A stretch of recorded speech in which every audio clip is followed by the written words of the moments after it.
हरे कृष्णा, राधे राधे।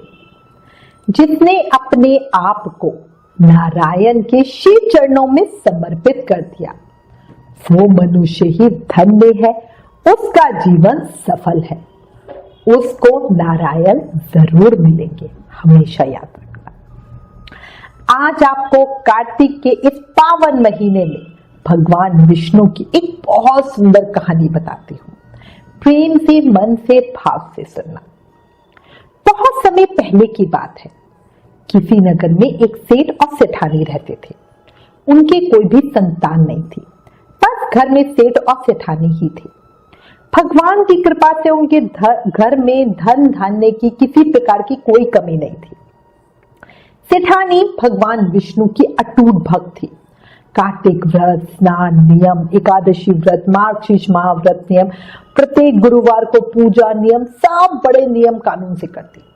रोज विष्णु भगवान की पूजा करती, भगवान को बड़े प्रेम भाव से पूजती, उनकी सेवा करती। साधु संतों सत्संग में उसका बहुत विश्वास था। सेठ को सेठानी का इस तरह दिन रात पूजा करना बिल्कुल अच्छा नहीं लगता था। सेठ बच्चा ना होने की वजह से बड़ा दुखी रहता था और चिड़चिड़ा भी। इसी वजह से एक दिन सेठ ने सेठानी को घर से बाहर निकाल दिया। सेठानी ने बहुत विनय की पर सेठ नहीं माना। सेठानी घर से निकली तो सोचा कहां जाऊं। इसे भाग्य का दोष मानकर जंगल की ओर चल दी। अब जंगल पहुंचकर सेठानी ने देखा कि वहां पर 4 आदमी मिट्टी खोदने का काम कर रहे हैं। सेठानी ने उन लोगों को बोला कि मैं घर से भटक गई हूं, कोई ठिकाना नहीं है, इसलिए उसे नौकरी पे रख ले। अब उन चारों को सेठानी पे बड़ी दया आई और उन्होंने कहा कि ठीक है। अब सेठानी दिन रात भगवान का नाम जाप करती रहती और मिट्टी खोदती रहती। कभी कभी भगवान भी इंसान की परीक्षा लेते हैं ना। ये समय सेठानी की परीक्षा का था। सेठानी के पास कोई रहने की जगह तो थी नहीं, इसलिए वो वहीं खदान के पास गुफा में ही रहती थी। उस स्थान पर उसके नहाने, खाना बनाने और भगवान विष्णु को भोग लगाने का कोई साधन नहीं था, इसलिए बस वो ऐसे ही पड़ी रहती। क्योंकि जब तक पूजा पाठ भोग आदि सेवा नहीं करेगी तब तक खुद भी कुछ कैसे खाए। अब सेठानी भगवान का नाम जाप करती करती मिट्टी खोदती रहती। सेठानी को इस तरह के काम की आदत भी नहीं थी, इसलिए कुछ ही दिनों में उस सेठानी के हाथों में बड़े मोटे मोटे छाले पड़ गए। तेज गर्मी में काम करने से सर के बाल भी उड़ गए।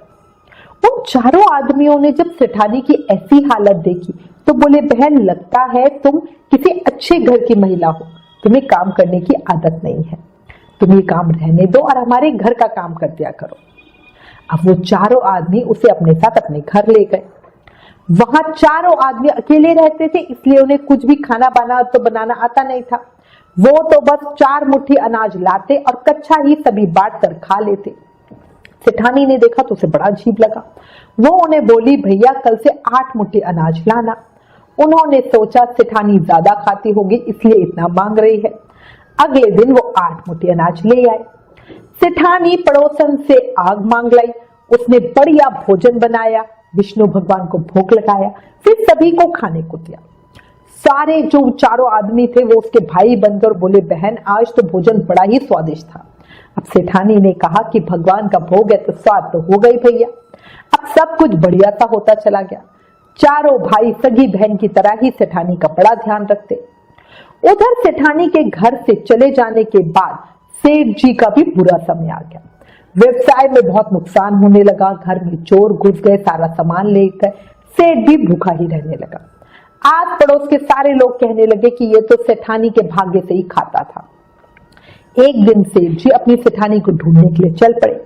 उसे ढूंढते ढूंढते वो भी उस जंगल में पहुंच गए जहां पर वो चारों आदमी मिट्टी खोद रहे थे। सेठ जी ने उन्हें देखा और कहा, भैया मुझे भी काम पर रख लो।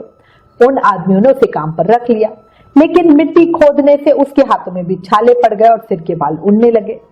अब उसकी हालत देखकर चारों बोले, तुम्हें काम की आदत नहीं है, तुम हमारे साथ घर चलो और हमारे घर में रह लो। अब सेठ उन चारों आदमियों के साथ उनके घर पे चल पड़ा।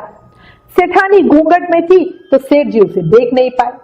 सेठानी ने सभी के लिए भोजन तैयार किया और हर रोज की तरह विष्णु भगवान को भोग लगाया।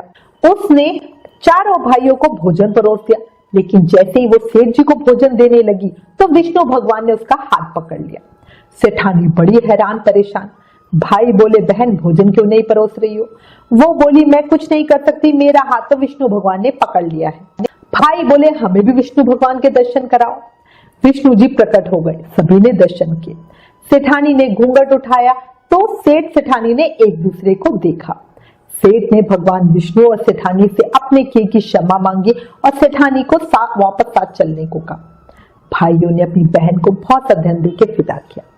अब सेठानी के साथ सेठ भी भगवान विष्णु की पूजा करने लगे, उनकी भक्ति करने लगे और इससे उनके घर में फिर से अन्न धन भर गया और कुछ ही समय में उनके जीवन की सबसे बड़ी कमी भी दूर हो गई। उन्हें भगवान विष्णु की कृपा से एक पुत्र रत्न की प्राप्ति हुई।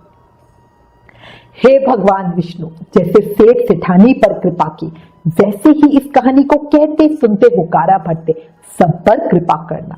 बोला विष्णु भगवान की जय, मोर मुकुट बंसी वाली की जय, वृंदावन बिहारी लाल की जय, मेरे कार्तिकेय ठाकुर की जय।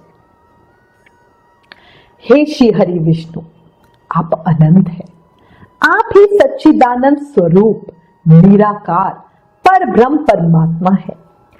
आप हम सब पर दया करें नाथ, आपकी भक्ति और कृपा सदैव हम दासों पे बनी रहे, ये आपके श्री चरणों में हमारी प्रार्थना है। अगर आपकी भी ये प्रार्थना है और आपको ये कार्तिक की कहानी पसंद आए तो प्लीज इस वीडियो को ज्यादा से ज्यादा शेयर करें। Please like, share and subscribe. Thank you. Hare Krishna.